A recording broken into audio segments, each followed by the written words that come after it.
welcome to Common Ground. My name is Kinza Malik. I'm just going to do a quick introduction about myself before we kind of jump into the episode. So I myself am a graduate of UC Irvine, and I have a degree in philosophy. And I kind of started in politics pretty young. I spent a lot of time advocating for college students, sort of lobbying for legislation that was affecting my peers at the time. That's kind of what sparked my interest, the reason why I kind of wanted to continue down the politics route. After college, I continued into political campaigns. I worked on the Hillary Clinton campaign in Wisconsin, and then continued along to work in campaigns on congressional races all across the country.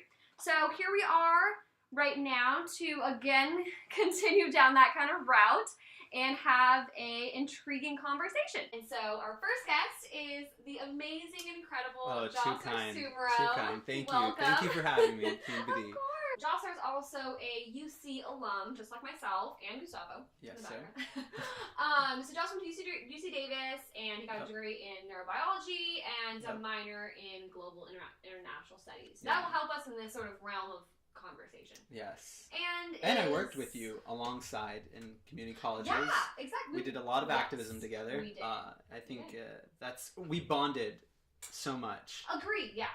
So you're an aspiring dental student right now. Yes, I am. And are you a registered Republican? I am a registered Republican. Okay. Oh, I should mention that. I am also a registered Democrat. So now, we have an introduction.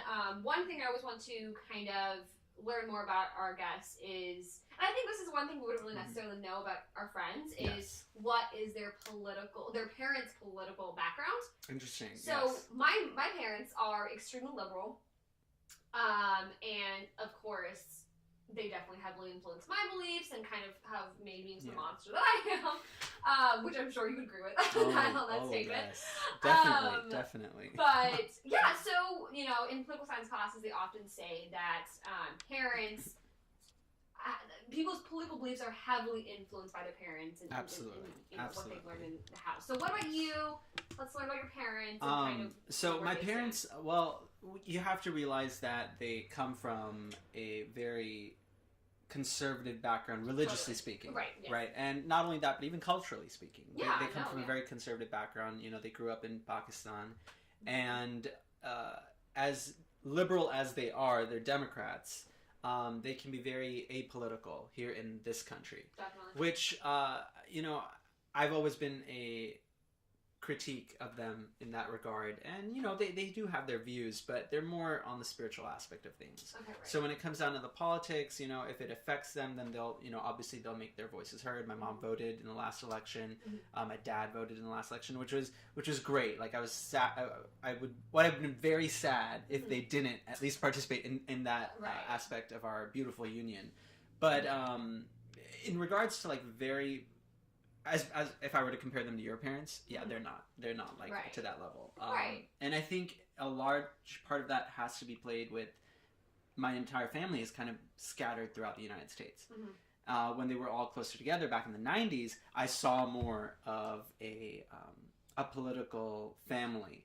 But then now that everyone's kind of moved and dispersed, some are in New Jersey, Texas, all across the United States, Michigan, I don't see that as often, at least in my immediate family. Totally. So it's safe to say that majority of where you stand right now is very much something you've kind of come into yourself. Oh, absolutely. Right. And I mean with friends. I mean you've seen me grow up. Yeah, no, totally. I've always been in part of student government, ASBs. Totally. I participated in college government, and I ran for a Senate campaign as well at UC Davis. Totally. So obviously that aspect of it all has gotten me to where I am in my love for politics, and it's never going to leave. It's never going to leave. It's a part of who I am, and I love doing it. I'm glad. See, that's the thing. I think the purpose of this sort of podcast when we're having this conversation is we may sit, again, I mentioned this in one of our videos, that we sit on different sides of the spectrum, but at the same time, we can come together, be respectful, talk about issues that are real. Find common ground. Find common ground. Yes. Exactly. Yes.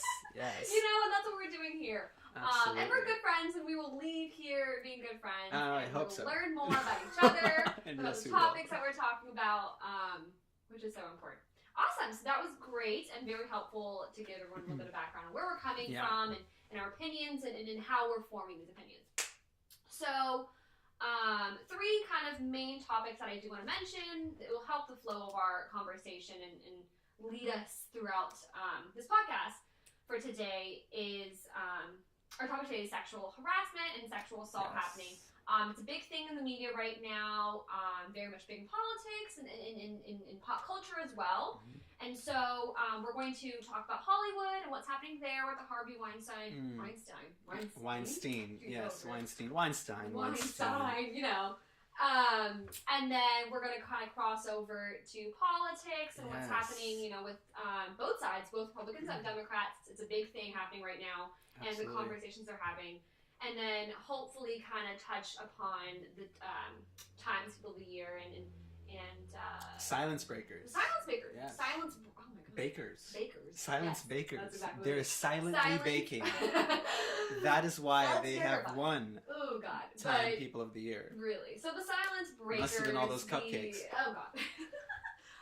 The silence breakers, who, you know, the brave women and men who, you know, come forward to share their stories